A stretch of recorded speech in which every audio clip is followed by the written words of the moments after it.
ಹರಿ ಓಂ. 15ನೇ ಶ್ಲೋಕ ನೋಡಬೇಕಿತ್ತು, ಅಲ್ಲಿವರೆಗೂ ಅರ್ಥವನ್ನು ನೋಡಿದ್ವಿ. ಕುರುಕ್ಷೇತ್ರದಲ್ಲಿ ಪಾಂಡವ ಕೌರವರ ಯುದ್ಧಕ್ಕೆ ತಯಾರಿ ನಡೆದಿದೆ. ಅರ್ಜುನ ತನ್ನ ರಥವನ್ನು ತಗೊಂಡೋಗಿ ಮುಂದೆ ನಿಲ್ಲಿಸಲಿಕ್ಕೆ ಹೇಳಿದಾನೆ. ಕೃಷ್ಣ ಒಂದೂ ಮಾತಾಡದೆ ತನ್ನ ರಥವನ್ನ ತಗೊಂಡೋಗಿ ಮಧ್ಯದಲ್ಲಿ ನಿಲ್ಲಿಸಿದಾನೆ. ನಿಲ್ಲಿಸ್ಬಿಟ್ಟು ಅರ್ಜುನನಿಗೆ ಹೇಳ್ತಾ ಇದ್ದಾನೆ, ನಿನ್ನ ಜೊತೆ ಯಾರು ಯುದ್ಧ ಮಾಡಬೇಕು ಅಂತ ಇದ್ದಾರೆ ಅವ್ರನ್ನೆಲ್ಲ ನೋಡು ಅಂತ. ಆ ಸಂಬಂಧಿಕರನ್ನೆಲ್ಲ ನೋಡಿ ಅರ್ಜುನನಿಗೆ ಕೈಕಾಲು ನಡಕ್ತಾ ಇದೆ. ಅವನು ನಾನು ಯುದ್ಧ ಮಾಡಕ್ಕಾಗಲ್ಲ ಅಂತ ಹೇಳಿ ಕುಸ್ತು ಬಿದ್ದಿದ್ದಾನೆ. ಭಗವಂತ ನಿನ್ನ ಬೇಡ್ಕೊಳ್ತಾ ಇದ್ದಾನೆ, ನಾನು ನಿನ್ನ ಶಿಷ್ಯನಾಗ್ಬಿಟ್ಟಿದ್ದೀನಿ, ನನಗೆ ಯಾವುದು ಒಳ್ಳೇದು ಅದನ್ನ ನೀನು ಹೇಳು ಅಂತ. ಅದಕ್ಕೆ ಕೃಷ್ಣ ಉಪದೇಶ ಶುರು ಮಾಡ್ಕೊಂಡಿದ್ದಾನೆ.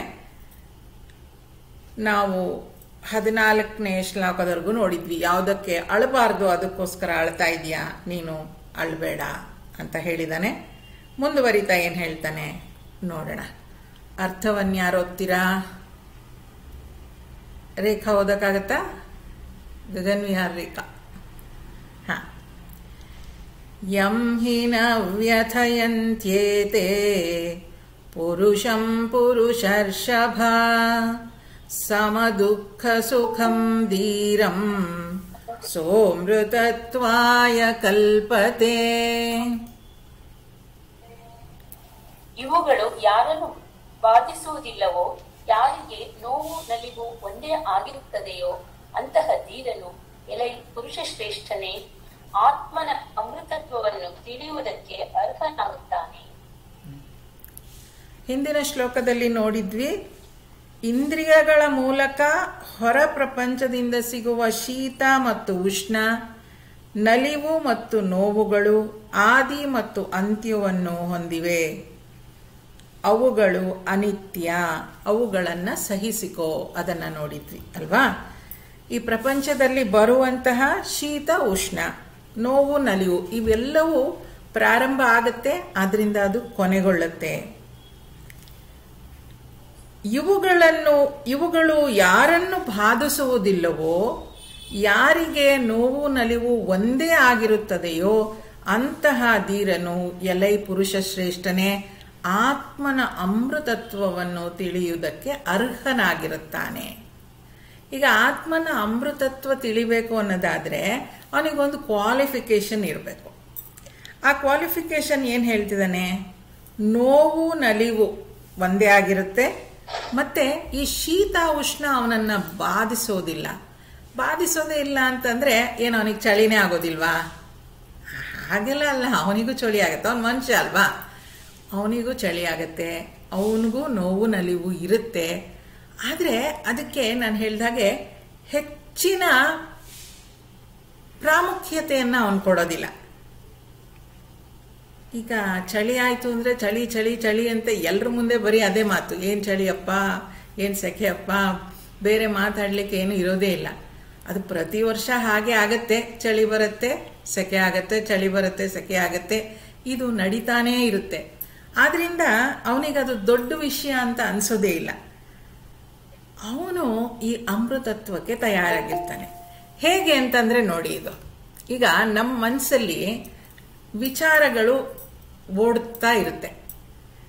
ಈಗ ಬೆಳಿಗ್ಗೆಯಿಂದ ಸಣ್ಣ ವಿಚಾರ, ಒಂದು ಮನೇಲಿ ಉಪ್ಪಿಟ್ಟು ಮಾಡಿರ್ತೀರಾ, ಮನೆಯವ್ರಿಗೆ ಇಷ್ಟ ಆಗೋದಿಲ್ಲ, ಚೆನ್ನಾಗಿಲ್ಲ ಇವತ್ತು ಉಪ್ಪಿಟ್ಟು ಅಂತ ಬೈಕೊಂಡು ಹೋಗಿರ್ತಾರೆ. ಆ ಸಂಜೆ ಬರೋವರೆಗೂ ತಲೆಯಲ್ಲಿ ಉಪ್ಪಿಟ್ಟೇ ಇರುತ್ತೆ ಅಲ್ವಾ. ಈಗ ಆ ಮನಸ್ಸಿನ ತುಂಬ ಬರೀ ಅದೇ ತುಂಬಿಕೊಂಡಿದ್ರೆ ಬೇರೆ ವಿಚಾರಕ್ಕೆ ಜಾಗನೇ ಇಲ್ಲ ಅಲ್ವಾ. ಮಾಡೋರ್ಗೂ ತಿಂದವ್ರಿಗೂ ಇಬ್ರಿಗೂ ಅದು ಎಷ್ಟು ಬಾಧಿಸ್ತಾ ಇದೆ ಅಂದ್ರೆ ಆ ವಿಚಾರ ಬಿಟ್ಟು ಬೇರೆದಕ್ಕಲ್ಲಿ ಮನ್ಸಲ್ಲಿ ಜಾಗನೇ ಇಲ್ಲ. ಅದಕ್ಕೆ ಈಗ ಇಬ್ರಿಗೂ ಇವತ್ತೊಂದಿನ ಪರವಾಗಿಲ್ಲ ಬಿಡು ಅಂತ ಅನ್ಕೊಳ್ಳೋದಕ್ಕೂ, ಮಾಡಿದವ್ರಿಗೂ ಅದೇನು ಅವ್ರು ಹಾಗಂದ್ರಲ್ಲ ತಲೆ ಒಳಗೇನು ಇರೋದೇ ಇಲ್ಲ.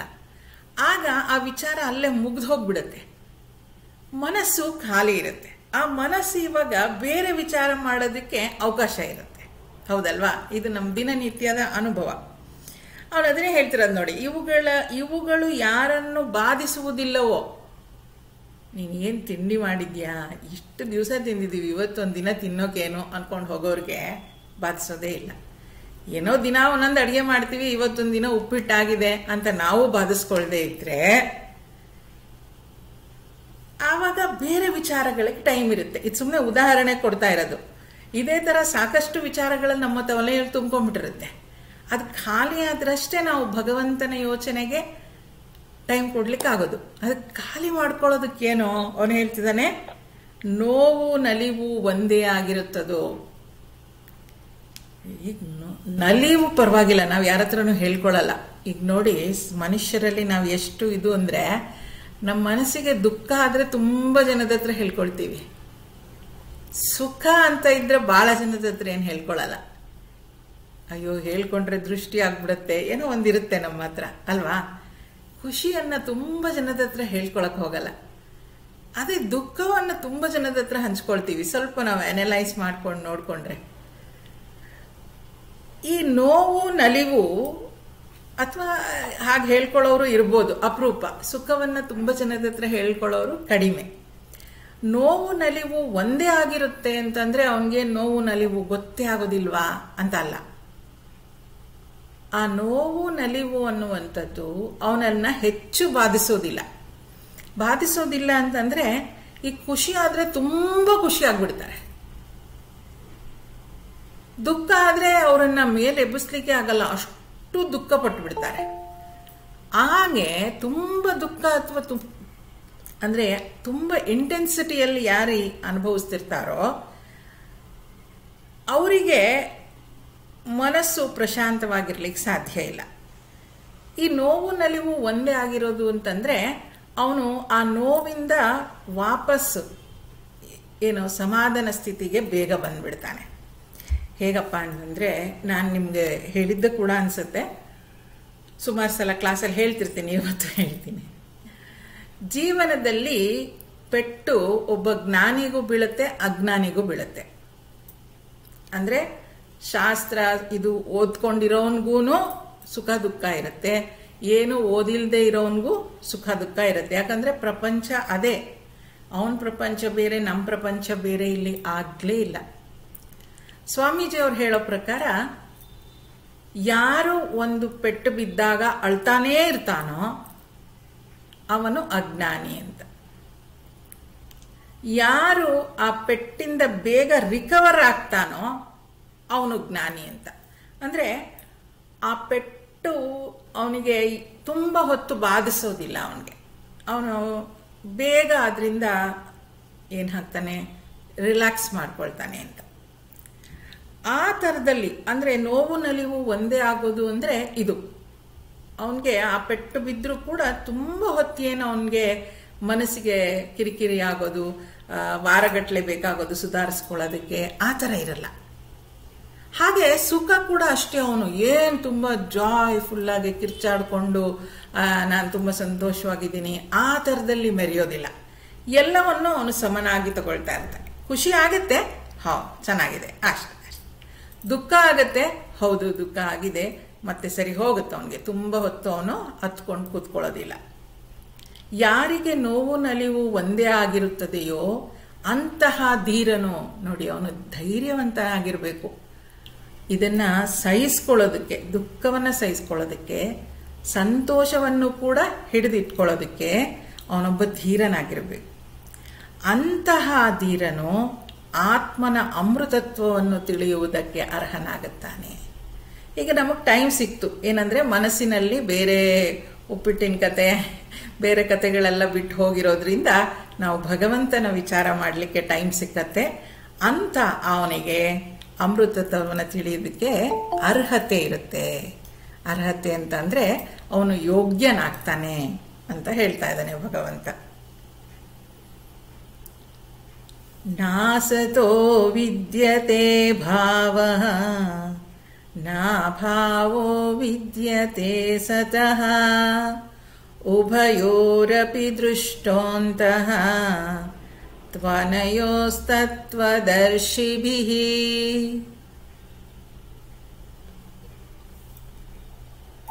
ಅಸತ್ ಪದಾರ್ಥಕ್ಕೆ ಇರುವಿಕೆ ಇಲ್ಲ, ಸತ್ ಪದಾರ್ಥಕ್ಕೆ ಇಲ್ಲದಿರುವಿಕೆ ಇಲ್ಲ. ಸತ್ಯವನ್ನು ಅರಿತವರು ತತ್ವಜ್ಞಾನಿಗಳು ಈ ಎರಡೂ ವಿಷಯಗಳ ನಿಜವನ್ನು ಕಂಡಿರುವರು. ಇದೆಲ್ಲ ಜೀವನ್ಮುಕ್ತನ ಲಕ್ಷಣಗಳು. ತತ್ವಜ್ಞಾನಿ ಆದವನ್ಗೆ ಏನ್ ಗೊತ್ತಿರುತ್ತೆ? ಅಸತ್ ಪದಾರ್ಥಕ್ಕೆ ಇರುವಿಕೆ ಇಲ್ಲ, ಸತ್ ಪದಾರ್ಥಕ್ಕೆ ಇಲ್ಲದಿರುವಿಕೆ ಇಲ್ಲ. ಈಗ ಸತ್ ಅಸತ್ ಅಂದ್ರೆ ಏನು ವಿಚಾರ ಮಾಡಿದ್ವಿ ನಾವು ಅಲ್ವಾ? ಸತ್ ಪದಾರ್ಥ ಅಂದ್ರೆ ಯಾವುದು ಬದಲಾವಣೆಯನ್ನ ಹೊಂದಿರೋದಿಲ್ವೋ ಅದು ಸತ್ ಪದಾರ್ಥ. ಯಾವುದು ಬದಲಾಗ್ತಾನೆ ಇರುತ್ತೋ ಅದು ಅಸತ್ ಪದಾರ್ಥ. ಅಸತ್ಯ, ಸತ್ಯ, ಆ ಥರ ಸತ್ ಪದಾರ್ಥ. ಈಗ ಸತ್ ಪದಾರ್ಥ ಅಂತಂದ್ರೆ ನಮ್ಮಲ್ಲೇ ನೋಡ್ಕೊಂಡ್ರೆ ಈ ಚೈತನ್ಯ ಶಕ್ತಿ ಏನಿದೆ, ಚೈತನ್ಯ ಅಂದ್ರೆ ಉಸಿರು, ಹುಟ್ಟಿದಾಗಿನಿಂದ ಇಲ್ಲಿವರೆಗೂ ಹಾಗೇ ಇದೆ, ಅದು ಬದಲಾಗ್ಲೇ ಇಲ್ಲ. ಅದೇನಾದ್ರೂ ಬದಲಾದ್ರೆ ನಾವು ಇರ್ತಾನೆ ಇರಲಿಲ್ಲ. ಆವಾಗ್ಲೂ ಇತ್ತು, ಇವಾಗ್ಲೂ ಇದೆ, ಮುಂದೆನೂ ಇರುತ್ತೆ. ಆದ್ರೆ ಬದಲಾಗ್ತಾ ಇರೋದು ಯಾವುದು? ಶರೀರ, ಮನಸ್ಸು, ಬುದ್ಧಿ. ಇದೆಲ್ಲವೂ ಬದಲಾಗ್ತಾನೇ ಇದೆ. ಈ ಬದಲಾವಣೆಯನ್ನ ನೋಡ್ತಾ ಇರುವಂತಹ, ಬದಲಾಗದೇ ಇರುವಂತಹ ಒಂದು ಅಂಶ ಯಾವುದು? ಚೈತನ್ಯ ಶಕ್ತಿ. ಈ ಅಸತ್ ಪದಾರ್ಥಕ್ಕೆ ಇಲ್ಲದಿರುವಿಕೆ ಇಲ್ಲ ಅಂತಂದ್ರೆ ಈ ಅಸತ್ ಪದಾರ್ಥ ಮೊದಲು ಇತ್ತು, ಈಗಲೂ ಇದೆ, ಮುಂದೆ ಕೂಡ ಇರುತ್ತೆ. ಅಸತ್ ಪದಾರ್ಥಕ್ಕೆ ಇರುವಿಕೆ ಇಲ್ಲ, ಸತ್ ಪದಾರ್ಥಕ್ಕೆ ಇಲ್ಲದಿರುವಿಕೆ ಇಲ್ಲ. ಸತ್ ಪದಾರ್ಥ ಅಂದ್ರೆ ಈ ಚೈತನ್ಯ ಶಕ್ತಿ ನಮ್ಮನ್ನೆಲ್ಲ ಬೆಳಗ್ತಾ ಇರೋದು, ಯಾವಾಗ್ಲೂ ಇದೆ ಅದು. ಅಸತ್ ಪದಾರ್ಥ ಯಾವ್ದಿದು ಬದಲಾಗ್ತಾ ಇದೆ ಅದು ಪರ್ಮನೆಂಟ್ ಆಗಿಲ್ಲ ಅಂತ. ಅದು ಇವತ್ತಿರುತ್ತೆ, ನಾಳೆ ಇರುತ್ತೆ. ಈಗ ನೋಡಿ, ನಿನ್ನೆ ಹೋದ್ವಾರ ನೋಡಿದ ಶಾಂತಲಂಗು ಈ ಶಾಂತಲಂಗು ಬೇರೆ. ಯಾಕೆಂದ್ರೆ ಎಷ್ಟೋ ಸೆಲ್ಸ್ ನಮ್ಮಲ್ಲಿ ಬದಲಾವಣೆ ಆಗಿರುತ್ತೆ, ನಿಮ್ಗಳಲ್ಲೂ ಬದಲಾವಣೆ ಆಗಿರುತ್ತೆ. ಅದು ಸ್ವಲ್ಪ ಮಟ್ಟಿಗೆ ಆಗಿರುತ್ತೆ, ಗುರುತಿಸೋ ಅಷ್ಟಲ್ಲ. ಇನ್ನೊಂದು 5-10 ವರ್ಷ ಆದ್ಮೇಲೆ ಆ ಬದಲಾವಣೆ ದೊಡ್ಡದಾಗಿ ಕಾಣುತ್ತೆ ಅಲ್ವಾ? ಹಾಗಾಗಿ ಸತ್ಯವನ್ನು ಅರಿತವರು ಅಂದ್ರೆ ತತ್ವಜ್ಞಾನಿಗಳು ಈ ಎರಡೂ ವಿಷಯಗಳ ನಿಜವನ್ನು ಕಂಡಿರುವರು. ತತ್ವಜ್ಞಾನಿಗಳಿಗೆ ಇದು ಗೊತ್ತಿದೆ. ಏನಂತ? ಯಾವುದು ಸದ್ವಸ್ತುವೋ ಅದು ಯಾವಾಗ್ಲೂ ಇರುತ್ತೆ, ಯಾವುದು ಅಸತ್ ವಸ್ತುವೋ ಅದು ಇವತ್ತಿರುತ್ತೆ, ನಾಳೆ ಇರಲ್ಲ. ಇದು ಏಕಪ್ಪ ಅಂತಂದ್ರೆ ಈಗ ನೋಡಿ, ಶರೀರ, ಮನಸ್ಸು, ಬುದ್ಧಿ ಬದಲಾಗ್ತಾ ಇದೆ ಅಲ್ವಾ? ಹಾಗಾಗಿ ಅದಕ್ಕೆ ಈ ರೋಗ ಬರೋದು, ರುಜಿನ ಬರೋದು ಶರೀರಕ್ಕೆ ಸರ್ವೇ ಸಾಮಾನ್ಯ. ಯಾಕೆಂದ್ರೆ ಬದಲಾಗ್ತಾ ಇದೆ. ಮನಸ್ಸು ಬೇಜಾರಾಗತ್ತೆ, ಖುಷಿ ಆಗತ್ತೆ, ದುಃಖ ಆಗತ್ತೆ, ಆಗ್ತಾ ಇರುತ್ತದು. ಯಾಕೆ? ಆ ಬದಲಾವಣೆಯನ್ನ ಹೊಂದುತ್ತಾ ಇರುತ್ತೆ. ಬುದ್ಧಿ ಹೆಚ್ಚೆಚ್ಚು ಜ್ಞಾನವನ್ನ ಪಡ್ಕೊಳ್ಳಿಕ್ ಪ್ರಯತ್ನ ಪಡ್ತಾ ಇರುತ್ತೆ, ಅದು ಬದಲಾಗ್ತಾ ಇರುತ್ತೆ. ಇದನ್ನ ಈ ತತ್ವಜ್ಞಾನಿ ತಿಳ್ಕೊಂಡಿರ್ತಾನೆ ಅಂತ. ಈ ಎರಡೂ ವಿಷಯಗಳ ನಿಜವನ್ನು ತತ್ವಜ್ಞಾನಿ ಆದವನು ತಿಳ್ಕೊಂಡಿರ್ತಾನೆ ಅಂತ ಹೇಳ್ತಾ ಇದ್ದಾನೆ. ಇಲ್ಲಿ ಸತ್ ಮತ್ತು ಅಸತ್ ವಸ್ತುಗಳ ಬಗ್ಗೆ ನೆನ್ಪಿಟ್ಕೊಳ್ಬೇಕು. ಈಗ ಏನಪ್ಪಾ ಅಂತಂದ್ರೆ ಈ ನಾವು ಸಾಧನೆಗೆ ತಗೊಳ್ಬೇಕಾಗಿರೋದು ಇದರಲ್ಲಿ ಅಂದ್ರೆ, ಈಗ ಮನಸ್ಸು ಬೇರೆ, ಈಗ ನಾವು ಯಾರನ್ನಾದ್ರೂ ಫ್ರೆಂಡ್ಸ್ ತುಂಬಾ ಕ್ಲೋಸ್ ಆಗಿರೋರ ಹತ್ರ ಮಾತಾಡುವಾಗ ಯಾರೋ ಒಬ್ರು ನಮ್ಮನ್ನು ಸರಿಯಾಗಿ ಮಾತಾಡಿಸ್ಲಿಲ್ಲ ಅಂದ ಕೂಡಲೇ ಬೇಜಾರಾಗೋಗುತ್ತೆ. ಆ ಕ್ಷಣ ನಮ್ಗೆ ಆ ಮನಸ್ಸಿನ ಸ್ಥಿತಿ ಹಾಗಿರ್ಲಿಲ್ಲ ಅಂತ ಅನ್ಸೋದೇ ಇಲ್ಲ. ಈಗ ನಾವೇ ನಮ್ಮ ಮನಸ್ಸು ಇಷ್ಟೊಂದು ಬದಲಾಗ್ತಿದೆ ಅಂತ ಗೊತ್ತಾಗಿರುವಾಗ ಬೇರೆಯವ್ರ ಮನಸ್ಸು ಒಂದೇ ತರ ಇರಬೇಕು, ಅವ್ರು ನನ್ನ ಜೊತೆ ಹಾಗೇ ನಡ್ಕೊಳ್ಬೇಕು ಅಂತ ಎಕ್ಸ್ಪೆಕ್ಟ್ ಮಾಡೋದು ಅಷ್ಟು ಸರಿಯಲ್ಲ ಅಲ್ವಾ? ಯಾಕಂದ್ರೆ ಅದು ಬದಲಾವಣೆಯನ್ನ ಹೊಂದುತ್ತಾ ಇರೋದು. ಇದನ್ನ ತತ್ವಜ್ಞಾನಿ ತಿಳ್ಕೊಂಡಿರ್ತಾನಂತೆ. ಅದಕ್ಕೆ ಈಗ ನಮ್ಗೆಲ್ಲ ಯಾರಾದ್ರೂ ಹಾಗೆ ಸ್ವಲ್ಪ ಸರಿಯಾಗಿ ಮಾತಾಡಿಸ್ಲಿಲ್ಲ ಅಂದ್ಕೂಡ್ಲೆ ಬೇಜಾರಾಗ್ಬಿಡುತ್ತೆ. ತತ್ವಜ್ಞಾನಿಗೆ ಏನಪ್ಪಾ ಅಂದ್ರೆ, ಬಿಡು, ಎಲ್ಲ ಅವ್ನ ಮನ್ಸು ಸರಿ ಇರ್ಲಿಲ್ವೇನೋ, ಅವ್ನು ಸರಿ ಹೋಗ್ತಾನೆ ಬಿಡು, ನಾಳೆ ಸರಿ ಹೋಗ್ತಾನೆ ಬಿಡು ಅನ್ಕೊಂಡ್ ಬಿಟ್ಬಿಡ್ತಾನ ಅವನು. ಇಷ್ಟೇ ವ್ಯತ್ಯಾಸ ತತ್ವಜ್ಞಾನಿಗೂ ತತ್ವಜ್ಞಾನಿ ಅಲ್ಲದೆ ಇರೋವನಿಗೂ. ಇದನ್ನೇ ಈ ಎರಡೂ ವಿಷಯಗಳ ನಿಜವನ್ನು ಅವನು ಕಂಡುಕೊಂಡಿದ್ದಾನೆ ಅಂತ, ಅವನಿಗೆ ಗೊತ್ತಿದೆ ಈ ವಿಚಾರ ಅಂತ. ಆದ್ರಿಂದ ಅವನು ಪ್ರಪಂಚದಲ್ಲಿ ಬದುಕೋದು ಸುಲಭ. ಮುಂದುವರಿಸ್ತೇನೆ. ಅವಿನಾಶಿತು ತದ್ವಿದ್ಧಿ ಏನ ಸರ್ವಮಿದಂ ತತಂ ವಿನಾಶಮವ್ಯಯಸ್ಯಾಸ್ಯ ನ ಕಶ್ಚಿತ್ ಕರ್ತುಮರ್ಹತಿ.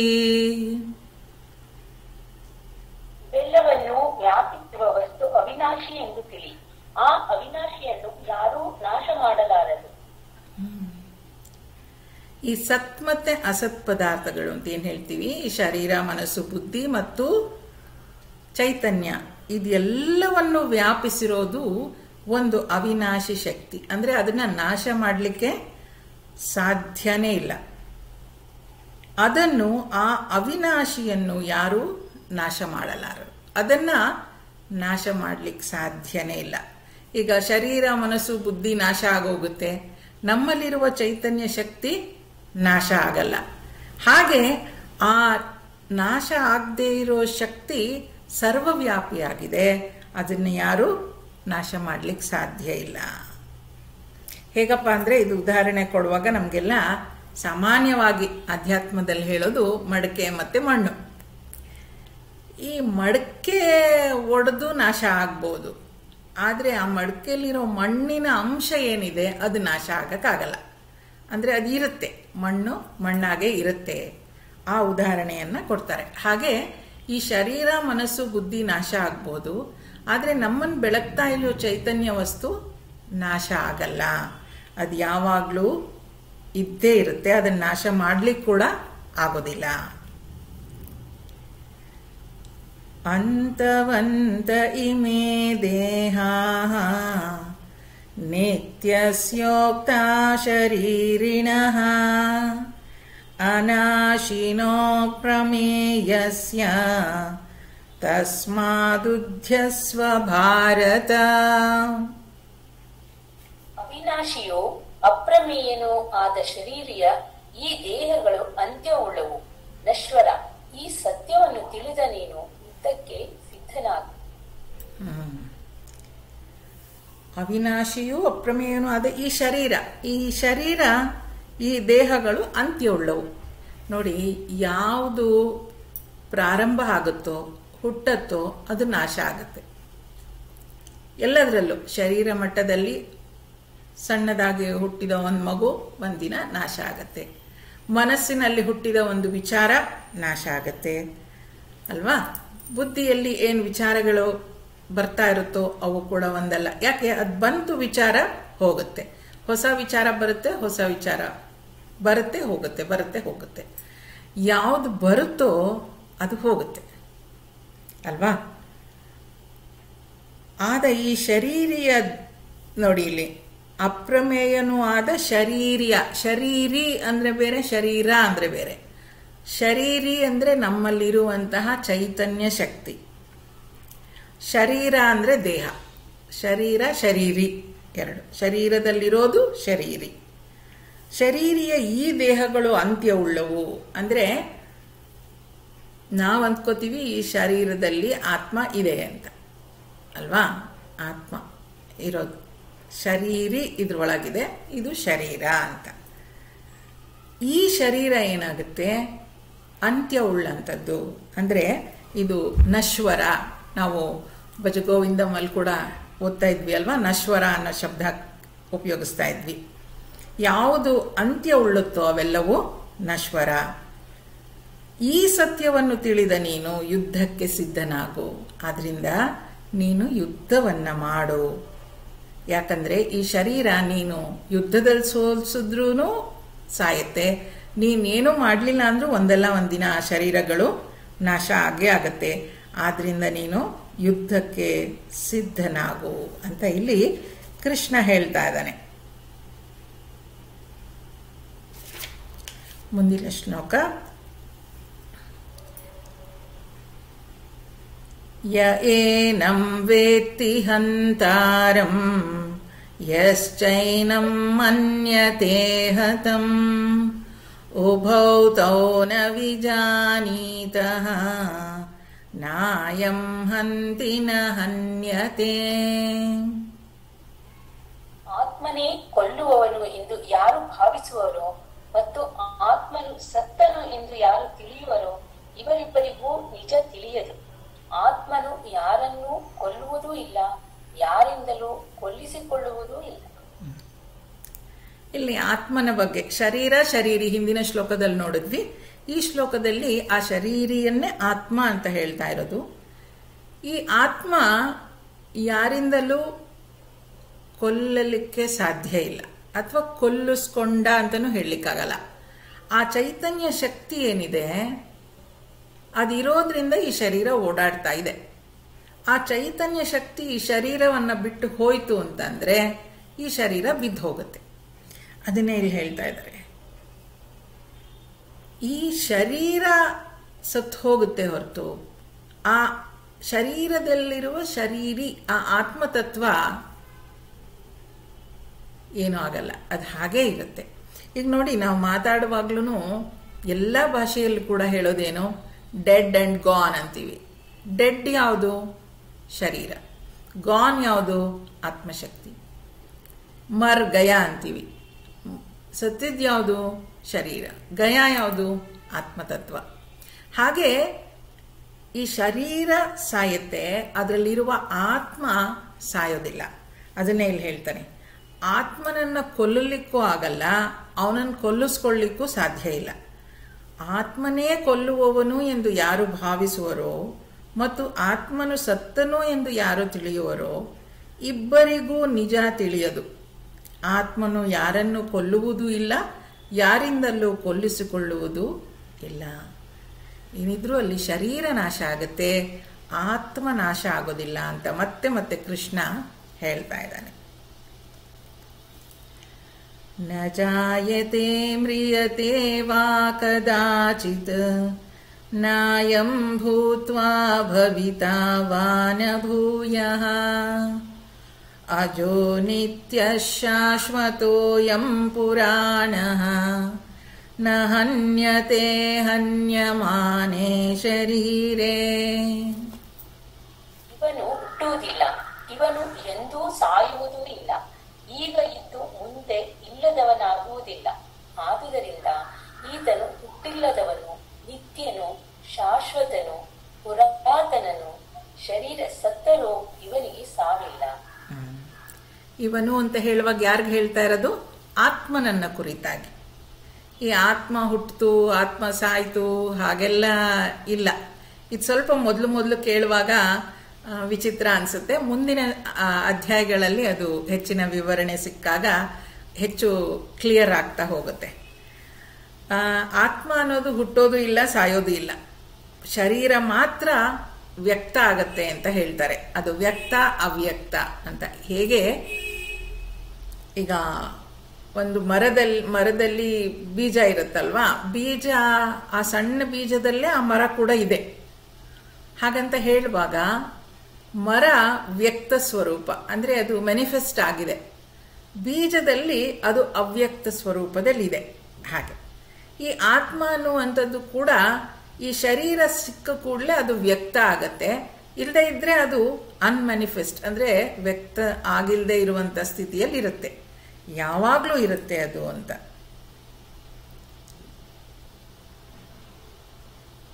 ಅವನು ಹುಟ್ಟೋದು ಇಲ್ಲ, ಅವನು ಸಾಯೋದು ಇಲ್ಲ. ಆತ್ಮ ಇರುತ್ತೆ, ಈ ಶರೀರ ಮಾತ್ರ ಶರೀರ ಸಿಕ್ಕಾಗ ಅದು ವ್ಯಕ್ತಗೊಳ್ಳತ್ತೆ. ಈಗ ಇದ್ದು ಮುಂದೆ ಇಲ್ಲ ಅಂತನೂ ಇಲ್ಲ. ಅಂದರೆ ನಾನು ಹುಟ್ಟೋಕ್ ಮೊದಲು ಆತ್ಮ ಇರಲಿಲ್ವಾ? ಇತ್ತು. ನಾನು ಸತ್ತ ಮೇಲೆ, ಈ ಶರೀರ ಬಿಟ್ಟ ಮೇಲೆ ಆತ್ಮ ಇರಲಿಲ್ವಾ? ಇದೆ.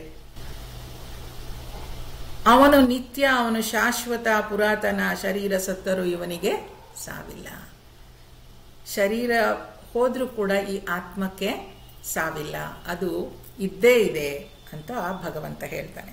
ಈ ಆತ್ಮದ ವಿಚಾರ ಎಲ್ಲ ಮುಂದೆ ಸ್ವಲ್ಪ ಅರ್ಥ ಆಗ್ತಾ ಹೋಗುತ್ತೆ. ಈಗ ಸಾಧನೆಗೆ ನಮ್ಗೇನು ಸಿಗುತ್ತೋ ಅಷ್ಟನ್ನು ತಿಳ್ಕೊಳ್ತಾ ಹೋಗೋಣ. ಈ ಶರೀರ ಸಾಯುವಂಥದ್ದು, ಆತ್ಮ ಈ ಶರೀರವನ್ನು ಬಿಟ್ಟು ಹೋಗುವಂಥದ್ದು, ಅಷ್ಟು ತಿಳ್ಕೊಂಡಿರೋಣ. ವೇದ ವಿನಾಶಿನಂ ನಿತ್ಯಂ ಯಯೇನಮಜಮವ್ಯಯಂ ಕಥಂ ಸ ಪುರುಷ ಪಾರ್ಥ ಕಂ ಘಾತಯತಿ ಹಂತಿಕಂ. ಇವನನ್ನು ಅವಿನಾಶಿ, ನಿತ್ಯ, ಜನನವಿಲ್ಲದವನು ಮತ್ತು ನಾಶರಹಿತನು ಎಂದು ತಿಳಿಯುವವನು ಯಾರನ್ನಾದರೂ ಕೊಲ್ಲುವುದಾದರೂ ಹೇಗೆ? ಯಾರನ್ನಾದರೂ ಹೊಡೆಯುವುದಾದರೂ ಹೇಗೆ? ಅಲ್ವಾ? ಇವನು ಅವಿನಾಶಿ, ಇವನಿಗೆ ಅಂದರೆ ಆತ್ಮಕ್ಕೆ ನಾಶನೇ ಇಲ್ಲ. ಅವನು ನಿತ್ಯ, ಅಂದರೆ ಯಾವಾಗಲೂ ಇರುವವನು. ಅವನಿಗೆ ಜನನವಿಲ್ಲ ಮತ್ತು ನಾಶರಹಿತ, ಅವನು ಹುಟ್ಟೋದು ಇಲ್ಲ, ಅವನು ಸಾಯೋದು ಇಲ್ಲ ಅಂತ ತಿಳ್ಕೊಂಡಿರೋನು ಯಾರನ್ನಾದರೂ ಕೊಲ್ಲೋದಾದ್ರೂ ಹೇಗೆ, ಯಾರನ್ನಾದರೂ ಹೊಡೆಯೋದಾದ್ರೂ ಹೇಗೆ ಸಾಧ್ಯ ಆಗತ್ತೆ ಅಂತ ಇಲ್ಲಿ ಅರ್ಜುನನಿಗೆ ಮತ್ತೆ ಯುದ್ಧಕ್ಕೆ ಪ್ರೇರೇಪಿಸ್ತಾ ಇದ್ದಾನೆ. ಯುದ್ಧವನ್ನು ಮಾಡು ಅಂತ. ಇನ್ನೊಂದು ಶ್ಲೋಕ ನೋಡೋಣ, ಆಮೇಲೆ ವಿಚಾರ ಮಾಡೋಣ. ಇದು ಸ್ವಲ್ಪ ಆತ್ಮತತ್ವದ ವಿಚಾರ ಆಗಿರೋದ್ರಿಂದ ಇದೊಂದು ಶ್ಲೋಕ ಓದ್ಬಿಟ್ಟು ಆಮೇಲೆ ವಿಚಾರ ಮಾಡೋಣ. ವಾಸಾಂಸಿ ಜೀರ್ಣಾನಿ ಯಥಾ ವಿಹಾಯ ನವಾನಿ ಗೃಹ್ಣಾತಿ ನರೋಪರಾಣಿ ತಥಾ ಶರೀರಾಣಿ ವಿಹಾಯ ಜೀರ್ಣಾನಿ ಅನ್ಯಾನಿ ಸಂಯಾತಿ ನವಾನಿ ದೇಹಿ. ಹೇಗೆ ಮನುಷ್ಯನು ಹರಿದ ಹಳೆಯ ಬಟ್ಟೆಗಳನ್ನು ಬಿಸುಟ್ಟು ಹೊಸ ಬಟ್ಟೆಗಳನ್ನು ಧರಿಸುತ್ತಾನೋ ಅದರಂತೆಯೇ ಈ ದೇಹಾತ್ಮನು ನಶಿಸಿ ಹೋದ ಶರೀರಗಳನ್ನು ತ್ಯಜಿಸಿ ಹೊಸ ಶರೀರಗಳನ್ನು ಪಡೆಯುತ್ತಾನೆ. ಹೇಗೆ ಮನುಷ್ಯನು ಈಗ ಹರಿದೋಗಿದೆ ಬಟ್ಟೆ ಅಂದ್ರೆ ಆ ಬಟ್ಟೆ ಬಿಟ್ಟು ಇನ್ನೊಂದು ಬಟ್ಟೆ ಹಾಕೊಳ್ತೀವೋ ಬಿಸಾಕ್ಬಿಟ್ಟು ಆ ಬಟ್ಟೆನ, ಹಾಗೇನೆ ಈ ಶರೀರ ಹಳೇದಾಗಿದೆ ಅಂತ ಅಂದ ಕೂಡಲೇ ದೇಹಾತ್ಮ ಈ ಶರೀರವನ್ನ ಬಿಟ್ಟು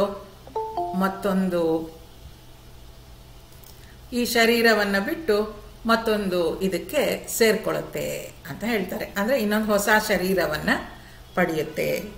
ಇದು ಹೊಸದಾಗೆ ಬಂದವ್ರಿಗೆ ಅಂದ್ರೆ ನಾವು ತುಂಬಾ ವಿಚಾರ ಮಾಡಿದೀವಿ. ಹೊಸಬ್ರು ಯಾರು ಜಾಯಿನ್ ಆಗಿದಾರ ಅವ್ರು ಸ್ವಲ್ಪ ವಿಚಾರ ಮಾಡಿ ನೋಡಿ ಇಲ್ಲಿ ಹೇಳ್ತಾ ಇರೋದೇನು, ವಾಸಾಂಸಿ ಜೀರ್ಣಾನಿ ಯಥಾ ವಿಹಾಯ.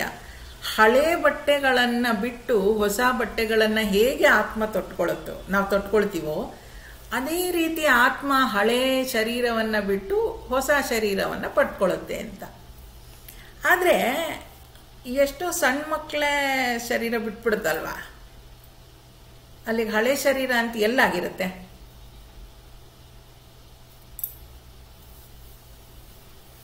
ಈ ಶ್ಲೋಕದ ಪ್ರಕಾರ ಹಳೆ ಶರೀರ ಅಂದ್ರೆ ಹಣ್ಣನ್ನು ಮುದುಕರಾಗಿ ಸಾಯ್ಬೇಕು ಅಲ್ವಾ.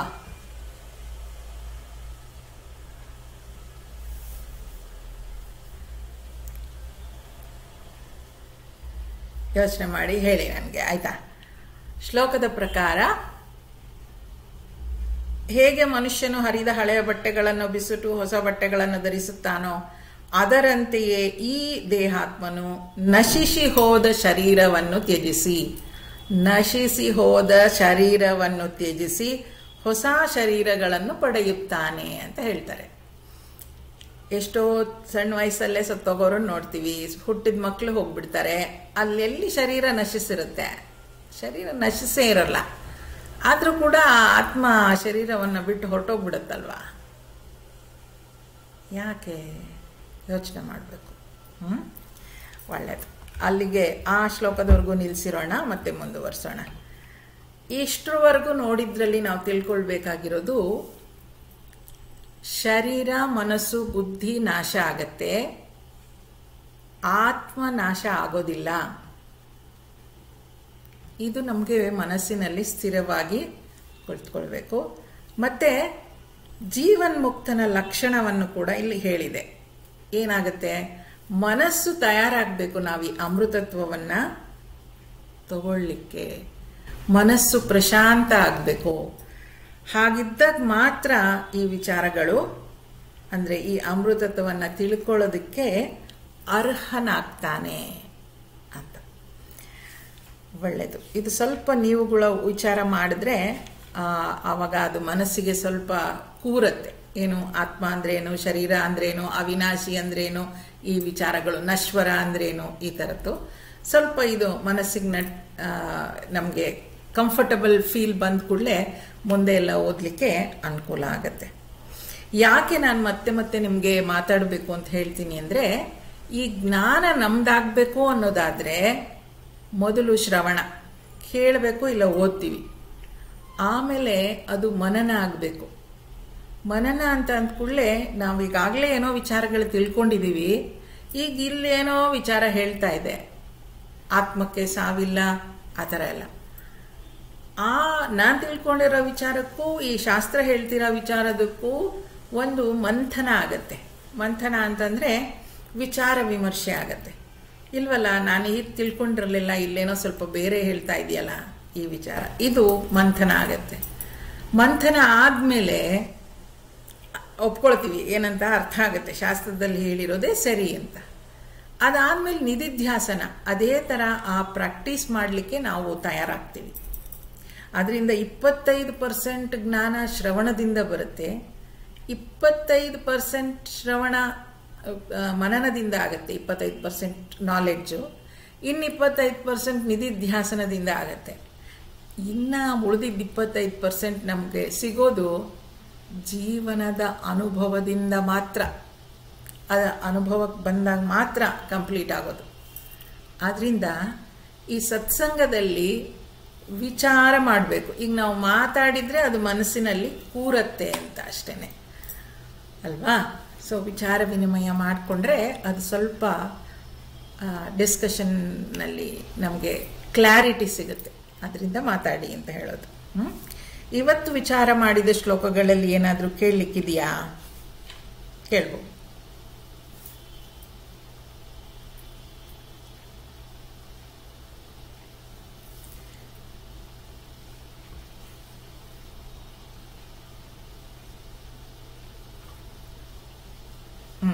ಏನೂ ಇಲ್ಲ ಅಂದರೆ ನಾನೇ ಕೇಳ್ತೀನಿ. ಓಕೆ.